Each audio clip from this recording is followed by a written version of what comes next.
Hey everybody, this here's Gumy of 5 More Minutes. I want to apologize in advance to you all. I haven't been posting for a couple of weeks, mostly because I've been pretty sad about things, and I've been having a lot of personal issues that I've been letting affect my work here, and I'm sorry for that. But I'd like to make it up to you all by continuing where I left off and not being such a big nuisance as far as my timeliness. I hope you've been having a really great time these last few weeks. I have, that's for sure.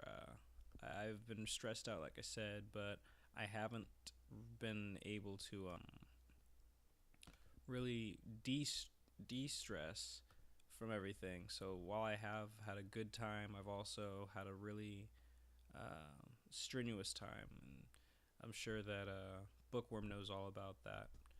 Which is not to say that he shouldn't know. It's just sometimes I feel like my friends shouldn't be bothered by the different issues going on in my life, you know? I don't want to, what's the word for it?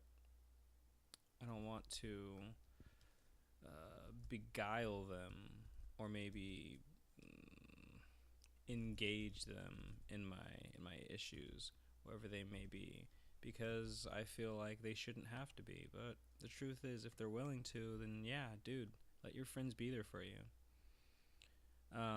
If you guys remember, or if you were able to listen to it, last video I did was a video on how to do a more anime style of eye, and I'm gonna continue on from there by starting the second eye, or having the second eye done for you by the time I get back with this video.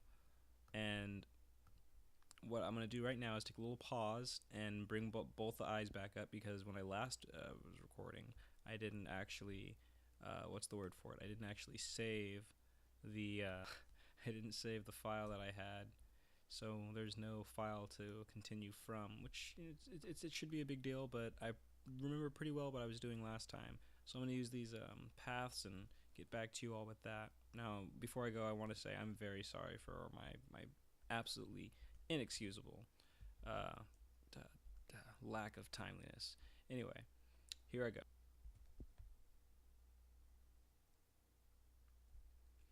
Alright, y'all. I'm back. Just had to check something real quick. And I got one of the eyes done. I'll just go ahead and move the other one over now and tell you all about what I've been doing. I started using guides, which is these little blue lines here. They allow me to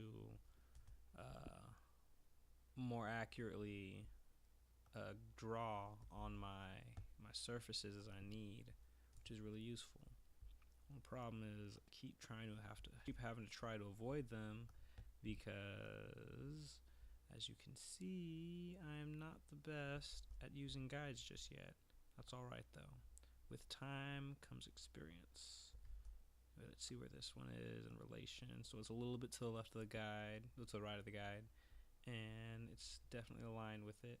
So we're going to go ahead and keep it aligned with the bottom line here, and scoot the sclera over a little bit. There we go, just like that. And then move the iris as well. Let's get that one highlighted. Doop, highlighted there. Click it. That one's actually touching the line, so move it over, have it touching, just like that. And now for the pupil. Alright, also a little bit to the right. Move it over, keep it aligned, have it touching. Was it actually on? I think it was actually on. If it's not, no worries. We'll go back and fix it later, because each one of these things here are a different layer. See, last time what I decided to do was a bad mistake. I didn't tell it to apply each line to each shape to a different line, and so I got this little issue where it's like, oh, I can't actually move things. But now see, the layers are separate.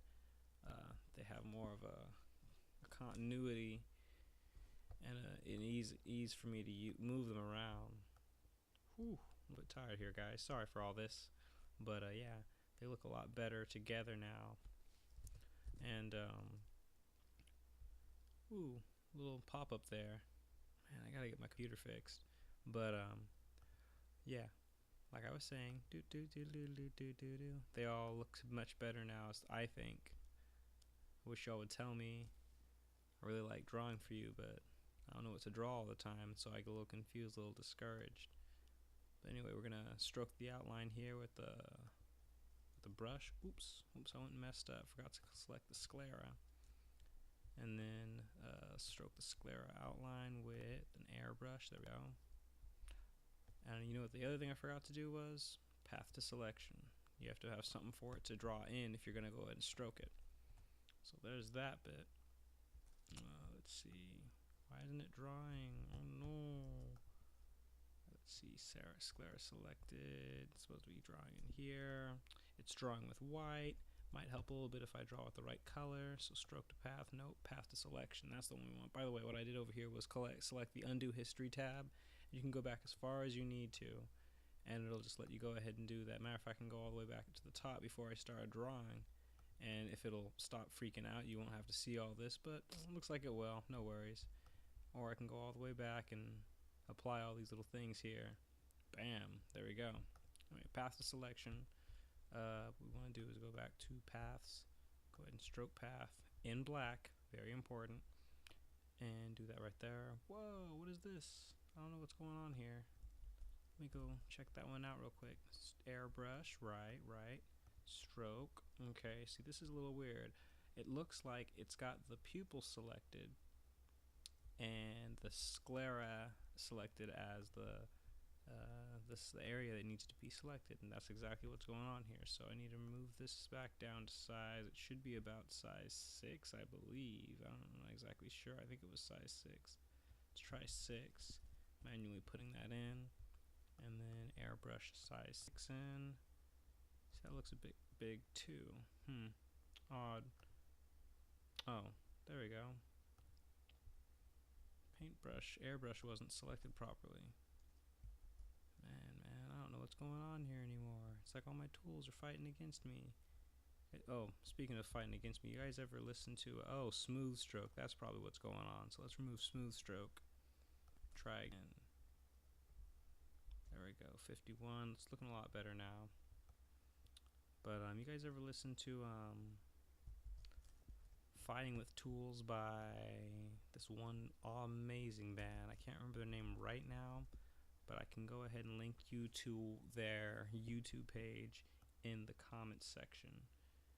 Man, I want to say that their name is something about the moon, but they have another song called Gazing at the Moon. It is fantastic. You guys really should listen to them sometime.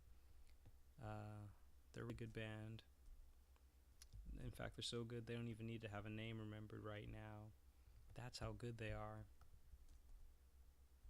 But yeah. Alright, looks like I'm just going to have 2 separate looking eyes. No worries there. So, keep going on in. Outline the fuzzy bit with that. Go to the iris. Make sure that that's selected as the path to selection. Now it selects that area. And I'll just sample the the brown, using the sampling tool over here. Oh wait, hold on, I gotta select all, sample, and oh dang, whoa, that's craziness right now. What's going on here? Can someone else tell me? Background color fill. Got it. Alright. What I actually wanted to do was sample, so I guess you have to use a different tool to sample with if I want to go ahead and try to do that there. Something y'all should know, I don't know how to use this program in its entirety or all at the same time. It's not something you're supposed to admit, but I'm that kind of guy. I'll let you know, hey, I'm learning as I go too, and sometimes that's all it takes, making sure that you continue on. So anyway, I make sure I select the area after selecting the right path. I was in pupil last time, so it kind of messed me up. In fact, nope. Yeah, it's like, got my sclera over my shine. I'll go and fix that in a second. But I'll go into my pupil now. Select the pupil path, select the pupil layer. Alright, go ahead and select the pupil path as the area I want to be path to selected. And it's another fill layer, but this time it's in black, so I can just go and hit D. If you notice, I flip-flop the layers and then hit D. That'll, this with X and D. X is to flip the foreground and background. D will allow you to return to the original, or at least the default, colors. And then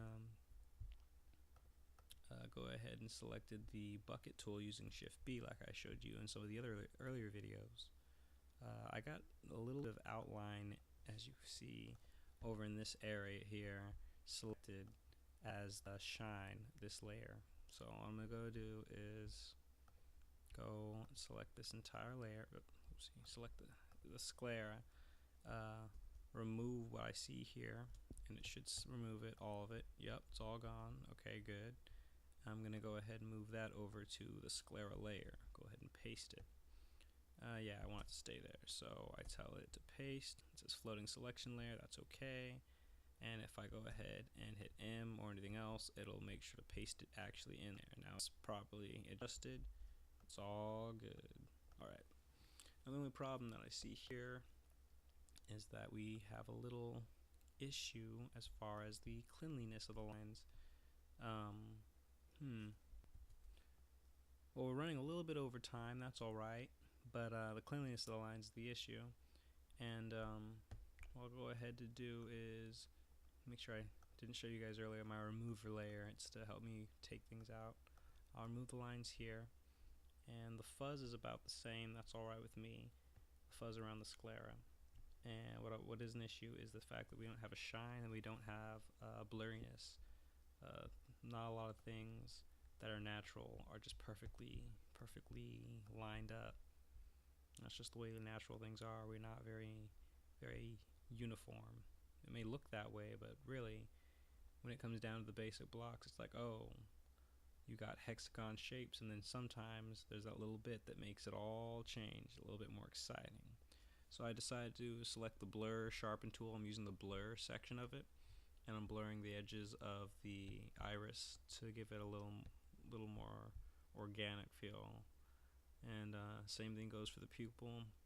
You don't want to blur it too much or use the smudge, and I'll show you that in a second, what will happen if you use the smudge, because it will become really messy and just not appealing. Where's the smudge? There's the smudge, the finger, right? So from the middle, it's not so bad.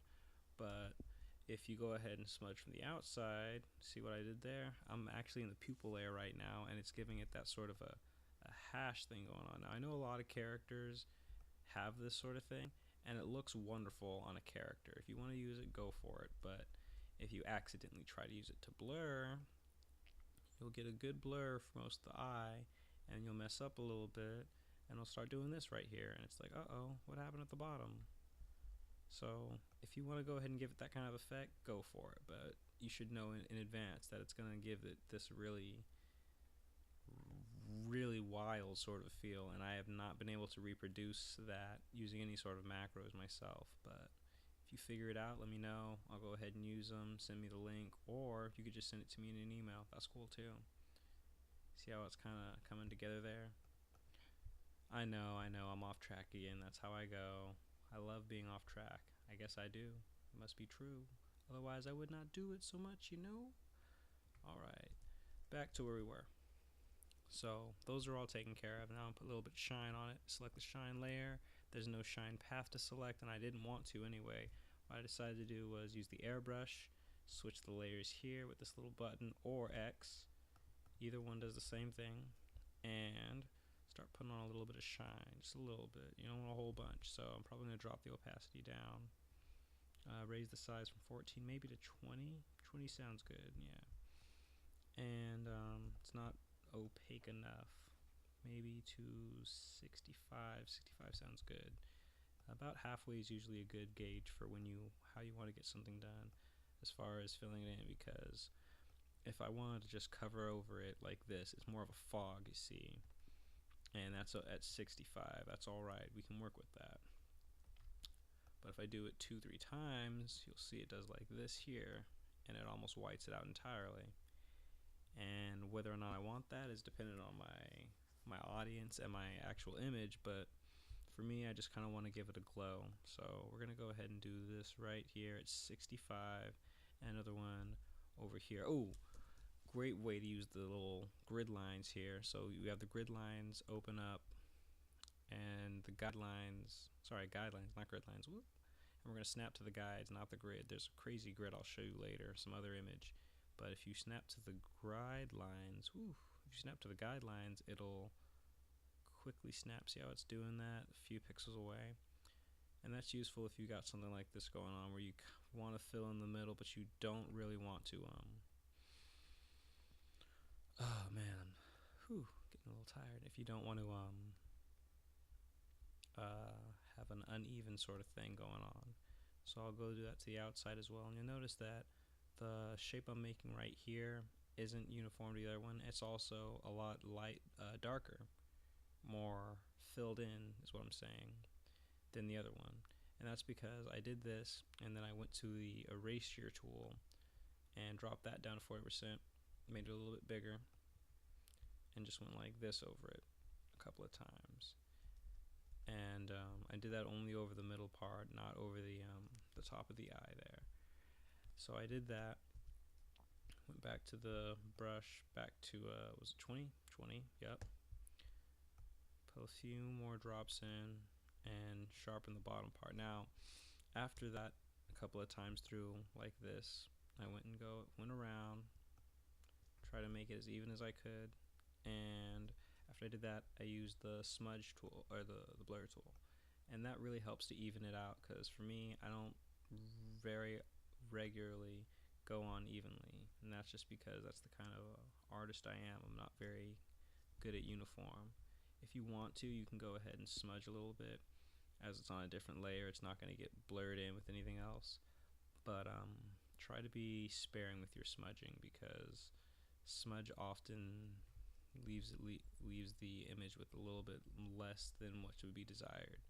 I'm gonna have to go back a whole lot, by the way, because I messed up way back here with my lines. In fact, I think the grid lines are hindering me again. I was taught by my art teacher at the school I go to not try to rely on your drawing aids so much, and that really is a good lesson to learn, because you're not always going to have them. And if you're out on the street, or maybe you're trying to go do an art project for someone real quick, if you go ahead and rely on your guides, it's like, oh hey, I can do this as long as you go ahead and give me such and such, so and so, and that's not always going to be available. So I'm going to go ahead and just do my best without such and such or so and so. Man. Oh, by the way, you guys probably saw the video. We record these out of order sometimes, but I've had a recent breakup, and that's pretty much why I've been gone. I've had a lot of emotional issues going on. I didn't want to let that affect my artwork or my drive too much, but I did, and now I get to listen to everybody berate me about it. But that's really how they're supposed to do, you know? Friends try to keep you on your track, and if you're feeling off of it, they let you know that you're doing something differently. That's how my friends do anyway. I don't know about your friends, but I'm going to go ahead and end this video here with quite a lot of time to spare, actually.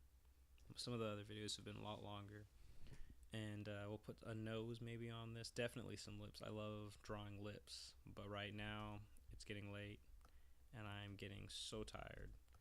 I'll see you guys later. Have a good time.